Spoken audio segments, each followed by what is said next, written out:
So the Denver Broncos have actually had a crazy good offseason. I think they've established themselves as a legit contender for the AFC West division. I was pretty confident that Denver would be aggressive in free agency. I mean, I'm not sure the exact number last season. If it was, I think it might have been 20 or maybe 30 even. That percentage was going to Russell Wilson, who wasn't even on the team. But the Broncos, they made it work. They ended up making the playoffs, and they did fall short to the Bills, but they realized, hey, look, we got to stop the run better. They realized that we need more weapons, specifically at the tight end position, and they've made the moves to do so. They've upgraded the linebacker, they've upgraded the safety, like I just said, tight end. Running back, they have not upgraded. They actually lost Javonte Williams, who ended up going to the Dallas Cowboys. Best case scenario, I think, would be that Denver gets Ashton Jenney. He ends up falling to them, but I don't think Jenny's going to fall outside of the top 10. If he does, like, it's barely going to happen. I mean, he is a very, very good running back prospect, of course, coming out of Boise State. But let's take a look at the moves that the Broncos have made, and they're going to get you very excited. Now, I'm just looking at this now. I apologize. I know I'm named Daily Broncos, and I don't think I posted in a month, but I'm going to be way more consistent for you guys. I really do love covering this football team. So smash the like button, subscribe, and let's dive right into it. So taking a look at the first move that the Broncos made, and that is signing Evan Ingram to a 2-year contract. You have to understand that only the Packers and Giants targeted their tight ends less on third down last season than the Broncos did. I mean, Denver had a minus 0.60 expected points added, which is EPA per dropback on third downs, throws to tight ends. That's tied for the worst mark in the NFL. Since 2023, the Broncos have 21 receptions from tight ends on third down in 34 regular season games, which is by far the fewest mark in the league. I mean, Ingram, guys, he has 37 such receptions in 26 games. I mean, he's more productive than the entire Broncos tight end room of last season. And it's not to mention as well what Ingram does down in the red zone. He is statistically more efficient than Travis Kelce the past several seasons down in the red zone. I mean, if you guys don't believe me, go look at his touchdown catch against who was it, Green Bay Packers last season. I think like late October-ish, towards the end of the season. Well, the end of the year, not the season, but you guys get what I mean. But go look at that catch he had. There was like 3 guys in his vicinity, and he just went up and grabbed it to tie the game, and there was less than 2 minutes left in that. It was an unbelievable grab. And this is a guy who missed 8 games due to injury last season, and he still ranks 8th among all tight ends since 2023 in third down targets, 48, and his 4th interception percentage on those throws, 77.1%. Yeah, I mean, down in the red zone, 0.28 EPA per red zone target, ranks 14th in the NFL since 2021. Travis Kelce, 0.25. Numbers don't lie, man. And Ingram, he's going to fill a joker role, which is basically just going to be one of those guys who just are a matchup challenge inside. I'm not a football guru or anything like that, but that's what a joker essentially is. It's just a guy inside that's going to be unstoppable. He's going to play 7 different roles, can line up pretty much anywhere. I wouldn't even say he's a tight end, man. He's kind of like a receiver in a tight end's body. He's going to be huge for this Denver offense.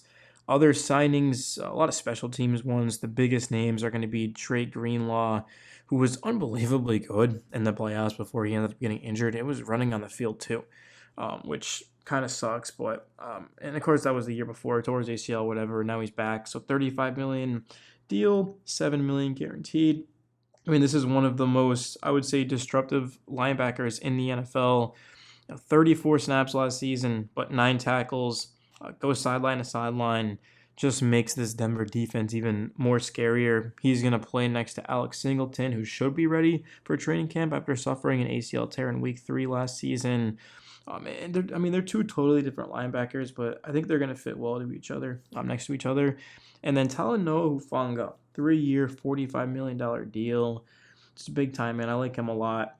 Former All-Pro, of course. Doesn't have maybe that typical size that you look for, but he just does everything so well. Defensive tackle DJ Jones is re-signed. Matt Pert re-signed. Underrated signing. A guy that stayed healthy last season, played special teams too. Offensive linemen tend to get injured. For the Broncos, their linemen haven't really been injured the past couple of years. At least it feels like they've been healthy. So just having that extra depth is going to go a long way. And Brandon Jones and Hufanga, that's going to be a dangerous 1-2 safety punch, especially in Vance Joseph's scheme, because now he can freely interchange in alignments within the team's run and pass game schemes. They're both capable blitzers who can be used as chess pieces to disguise pressures as well. I like the move, man. I really do. Trent Sherfield, not really known for his receiving ability, but he's a good special teams guy. And I'm pretty sure Tremon Smith went to Houston, I believe. So we're talking about the top gunner leaving. So he's going to replace that. Jarrett Stidham re-signed 2-year, $12 million deal. With all due respect, $12 million for Jarrett Stidham is crazy, bro. That is crazy. I'm not saying like necessarily the Broncos overpaid because they had to do what they had to do, but Jarrett Stidham is making $12 million a year. Why the hell am I sitting making a video in my office when I should be on the field, man, learning how to play quarterback? That is crazy. Justin Strawn, of course, a guy who didn't even play defense up until this season, was a special teamer, and then had to step in, of course, due to the injury of Singleton. He had 73 tackles, 3 sacks, 59% of the team's defensive snaps. I mean, that's insane from a guy who, since 2021, hadn't even played a defensive snap. Very, very good special teams player, towards the top of this roster, if not at the top. Like, he's that good. Riley Dixon. He was Denver's punter for the past 2 years, and he agreed to a 2-year, $6 million deal with Tampa Bay. So, okay, well, the new punter is going to be coming in if he hasn't already. I'm not entirely sure who Denver brought in at punter. I can find that for you guys right now.